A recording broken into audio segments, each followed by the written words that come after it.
ஆன்மீக எழுத்தாளரும் ஆன்மீக சொற்பொழிவாளருமான பி. சுவாமிநாதன் எழுதியுள்ள ஆன்மீக நூல்கள் அனைத்துமே தாமரை பிரதர்ஸ் மீடியாவில் கிடைக்கும். மகாபிரிவா தொகுதிகள் தமிழிலும், மகாபிரிவா தொகுதிகள் ஆங்கிலத்திலும் இவர் எழுதியுள்ள நூல்கள் பல்லாயிரக்கணக்கான வாசகர்களிடையே பெரும் வரவேற்பை பெற்றது. இவற்றை தவிர திருவடி சரணம் உட்பட ஏராளமான ஆன்மீக நூல்கள் தாமரை பிரதர்ஸ் மீடியாவில் கிடைக்கும். ஸ்ரீ குருபியோ நமக. ஓம் காஞ்சிவாசாய வித்மகே சாந்த ரூபாய திவிகி தன்னஸ் சந்திரசேகரேந்திர பிரச்சோதியார். எல்லாருக்கும் நமஸ்காரம். மகாபிரிவா மகிமை அனுபவத்தில் KVK சாஸ்திரி அப்படிங்கிறவரோட அனுபவத்தை நம்ம பார்க்க ஆரம்பிச்சிருக்கோம். இவர் திண்டிவனம் பக்கத்தில் வளவனூரில் இருந்தவர். ஒரு நிலங்கள் எல்லாம் வச்சுட்டு தன்னுடைய ஓய்வு வாழ்க்கைக்கு பிறகு வளவனூரில் கழிச்சார். மகாபிரிவா எங்கே வந்தாலுமே, பக்கத்து ஊர்களுக்கு வந்தாலுமே பெரியவாளை போய் தரிசனம் பண்ணுறதை தனது தலையாய கடமையாக கொண்டிருந்தார்.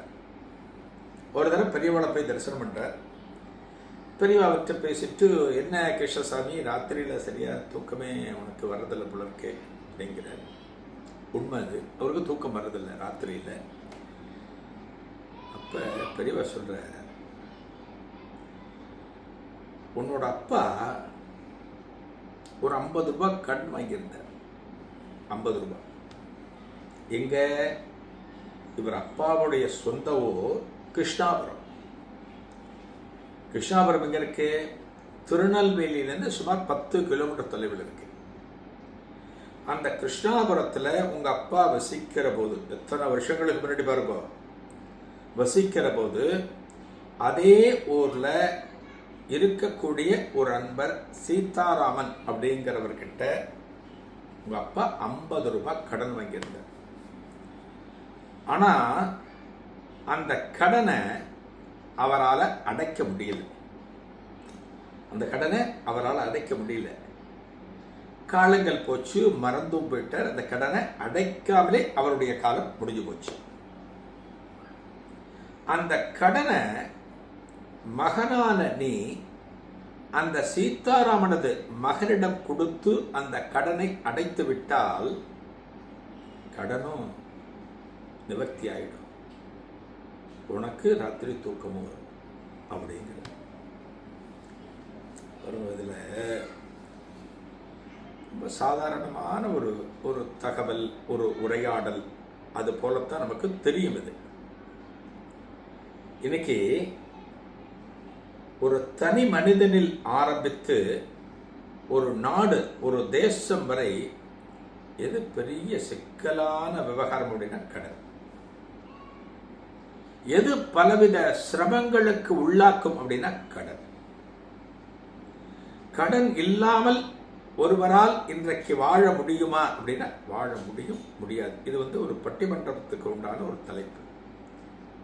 கடனே இல்லாமல் ஒருவரால் இன்றைக்கு வாழ முடியுமா, வாழ முடியாதா? 2 சைடில் நம்ம பேச முடியும். ஆனா பொதுவா கடன் வாங்கக்கூடாது. என்ன மாதிரியான கடன்கள் நமக்கு இருக்கணும் அப்படின்னா, தேவ கடன் இருக்கணும், பித்ரு கடன் இருக்கணும். இந்த கடன்கள் தான் நம்ம வாழ்க்கையில நம்ம அடைக்கணும். தேவ கடன் அப்படிங்கிறது தெய்வங்களுக்கு நாம் செய்ய வேண்டிய வழிபாடுகளை முறையாக நம்ம தொடர்ந்து செய்யணும். ஒரு குலதெய்வம் கோவிலா குறைந்தபட்சம் வெளிநாட்டில் வாழ்கிறீர்களா, வருடத்தில் ஒரு முறை வரணும். சரி, உள்ளூர்ல இருக்கல பக்கத்துல கோவிலா, எப்ப தோன்றதோ கோவிலுக்கு போகலாம், குலதெய்வம் கோவிலுக்கு. அதை தவிர உங்களோட இஷ்ட தெய்வம், உங்க கிராம தெய்வம், இதெல்லாம் நீங்க போயிட்டு வரலாம். இதெல்லாம் எப்ப முடியுமோ போயிட்டு வரலாம். தேவகடன். பித்ரு கடன் என்ன? இறந்த மூதாதையர்களுக்கு நாம் செய்ய வேண்டிய கடன்களை செலுத்த வேண்டும். ஒரு அமாவாசை தர்ப்பணம் பண்றது, ஒரு திதி அன்னைக்கு தவசம் செய்கிறது, ஒரு மகாலய அமாவாசை, ஆடி அமாவாசை, தை அமாவாசை, இது போன்ற விசேஷமான அமாவாசை தினங்கள்ல நம்மால முடிந்த அளவுக்கு மற்றவர்களுக்கு தானம் செய்து உணவு போட்டு அன்னைக்கு இந்த பித்ரு கடன்களை நம்ம ஆற்றணும். பித்ருக்கள் அப்படிங்கிறது பெரிய சப்ஜெக்ட். அது பித்ரு தோஷம் அப்படின்பா. எல்லா தோஷத்துக்கும் ஏதோ ஒரு நிவாரணம் சொல்லுவா. இந்த கோயிலுக்கு போகோ, இப்படி பண்ணுங்கோ, அப்படி பண்ணுங்கோ, சரியாகும் அப்படின்பா. ஆனால் அந்த பித்ரு தோஷம் இருக்கு பார்த்தல, அதுக்கு நம்ம அதுக்கான ரெமடி, அதுக்கான இதை செஞ்சாதான் அது சரியா போகும். தவசத்தை விடாம பண்ணணும். அமாவாசை தர்ப்பணத்தை விடாம பண்ணணும். எவ்வளவோ இருக்கு. ஷண்ணவதி தர்ப்பணம்னு இருக்கு. ஒரு வருஷத்துல பார்த்தீங்கன்னா 100க்கும் மேற்பட்ட தர்ப்பணங்கள்லாம் இருக்கு. அதை செய்கிறவாளும் இருக்கா. ஆஃபீஸ் போகிறவாளா அநேகமாக பெரும்பாலும் இருக்க முடியாது. ரிட்டையர்மெண்ட் ஆகி இது வரைக்கும் நிறைய பண்ணுறதுக்கு விட்டுட்டோம், இனிமேல் நம்ம பண்ணுவோங்கிறதுனால பண்ணுறவாளும் நிறைய பேர் இருக்கா. நம்ம அவ்வளவுலாம் ஷண்ணபதி வரைக்கும்லாம் எல்லாராலையும் போக முடியுமான்னு தெரியல. போனால் அதை விட வசந்தது வாழ்க்கையில் ஒன்றுமே கிடையாது. ஆனால் அமாவாசை தர்ப்பணத்தை விடாமல் பண்ணணும்.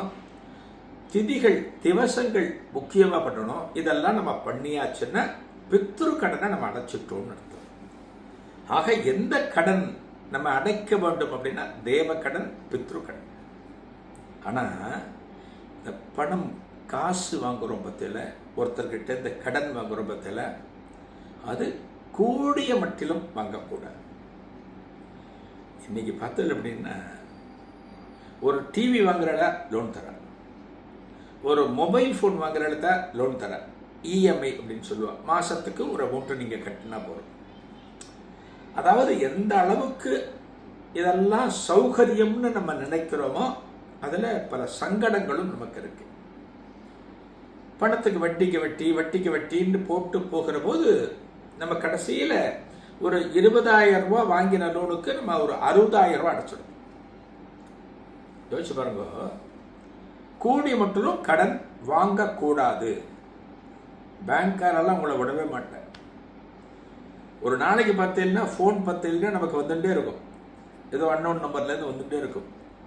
சரி, நம்பரை பார்த்தோன்னு நம்ம ஏதோ தெரிஞ்ச ஆசாமி போல இருக்கு, ஏதோ முக்கியமாக நம்மக்கிட்ட பேச போகிறான் போல இருக்குன்னு நீங்கள் ஃபோன் எடுத்து ஹலோ அப்படின்னா, சார் நாங்கள் ஸோ பேங்க்லேருந்து பேசுகிறோம், உங்களுக்கு ஒரு 10 லட்சம் ரூபா லோன் சேங்ஷன் ஆகிருக்கு அப்படிப்பா. எப்படா சேங்ஷன் ஆகும்? நான் அப்ளையே பண்ணலை இல்லையா? அந்த அளவுக்கு அவெல்லாம் லோன் பிடிச்சி இழுத்துட்டே இருப்பார். ஆக எந்த கடன் கூடாது? பணத்தினால் ஆகக்கூடிய கடனை நாம் வாங்காமல் வாழ்வதற்கு முயற்சி செய்யணும். ஆனால் இந்த கேவிகே சாஸ்திரியோட அப்பா கடன் வாங்கியிருக்க, அதைத்தான் மகாபரிவா சொல்லிட்டு இருக்க. இதன் தொடர்ச்சியை நாளைய நிகழ்வில் காணலாம். நன்றி, வணக்கம். ஆன்மீக எழுத்தாளரும் ஆன்மீக சொற்பொழிவாளருமான பி. சுவாமிநாதன் எழுதியுள்ள ஆன்மீக நூல்கள் அனைத்துமே தாமரை பிரதர்ஸ் மீடியாவில் கிடைக்கும்.